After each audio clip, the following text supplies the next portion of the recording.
Le Grand Matin Sud Radio.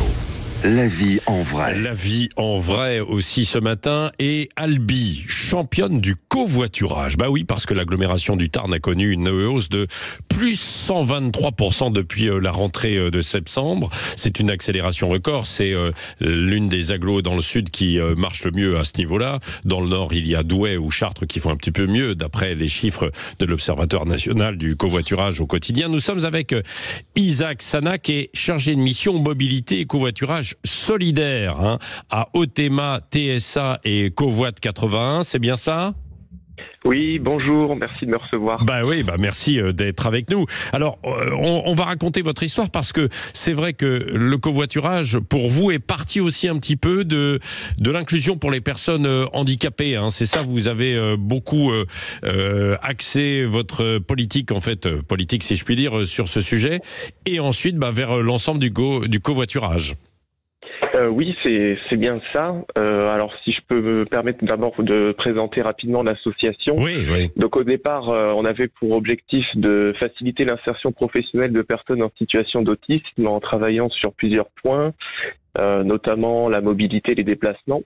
Et aujourd'hui, notre plateforme de mobilité nous aide, on aide également donc les personnes en situation d'insertion, de formation ou encore de handicap pour lever les freins à ce niveau. Et donc, c'est-à-dire que vous mettez en contact des personnes qui ont de la place en voiture et qui font des trajets avec d'autres qui ont de l'autisme et qui ont un certain handicap. C'est quoi. ça. Ouais, c'est ça. L'objectif, c'est ça, c'est de maximiser le nombre de trajets sur notre plateforme, donc Covoit 81, pour créer le maximum de solutions de déplacement sur le territoire, parce que dans le Tarn, dès qu'on n'a pas de voiture et dès qu'on sort des grandes agglomérations, ça devient compliqué.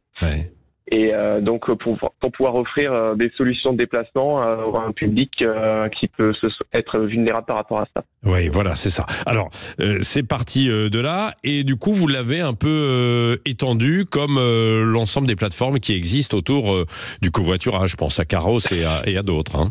Eh ben justement, vous parliez d'Albi tout à l'heure. L'agglomération d'Albi a un partenariat avec Caros. Bon, je vais pas parler en leur nom, mais voilà. Et donc nous, on se positionne plutôt à l'échelle départementale en essayant de proposer une solution pour l'ensemble des Ternais. Oui, d'accord. Et alors, comment ça se passe ? Alors, comment ça fonctionne pour pouvoir adhérer et puis bénéficier de ces services ou les offrir aussi, bien sûr, au covoiturage ? Alors dans notre cas, donc nous c'est une application mobile comme ce qui peut se retrouver ailleurs. La différence c'est que nous on prend pas de commission, donc on se positionne pas forcément en tant que concurrent par rapport à BlaBlaCar, BlaBlaDaily, Caros, etc. Il n'y a même pas de système de paiement intégré. Nous on cherche simplement à faciliter la mise en relation des covoitureurs et aussi également à faciliter le dialogue entre les covoitureurs. C'est-à-dire que comme on peut avoir des personnes en situation de handicap qui peuvent utiliser le service, on ne veut pas les freiner dans leur utilisation. Et donc du coup, il y a une centrale d'appel, on peut nous contacter en direct, il y a une boîte de dialogue pour qu'on puisse répondre. C'est vraiment un processus d'accompagnement qui est complet. Oui, c'est ça. Qu'est-ce que les habitants ont à y gagner de venir faire du covoiturage ? Alors le covoiturage de manière générale, il y a de nombreux avantages, que ce soit économique, écologique ou même sur le plan social. Économique, ça fait toujours du bien en portefeuille quand on sait que les ménages les plus modestes dépensent jusqu'à 20% de leur budget par mois dans leur déplacement. C'est quand même énorme.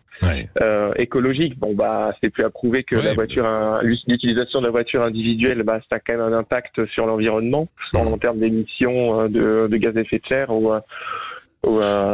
sur tout ça en fait. Et après social, simplement faire des rencontres. Si ça se trouve, on habite à côté de quelqu'un qui travaille pas loin de notre bureau, et donc si on cherche à faire par exemple des économies, pourquoi pas essayer ça. Oui, absolument. Écoutez, c'est une bonne initiative. Vous êtes basé où, vous, dans le Tarn, Isaac Sana ? Alors, on est basé très exactement à Giroussens, c'est une petite commune, c'est pas très loin de Gaillac pour situer. D'accord, je vois très bien. Et alors l'application, parce que profitez-en en même temps pour faire un peu de promo, quelle est l'application ? Alors l'application, donc c'est Covoit 81. Vous pouvez la retrouver sur smartphone, Android ou iOS. Vous tapez Covoit 81 sur les stores. Ouais. On a également un site internet où il y a tous les liens de téléchargement qui sont disponibles, ainsi que tout ce qu'il faut savoir pour utiliser l'application. Ben voilà, c'est parfait. Merci, c'est dit, c'est transmis. Isaac Sana, chargé de mission mobilité, et donc avec cette application Covoit 81. Merci.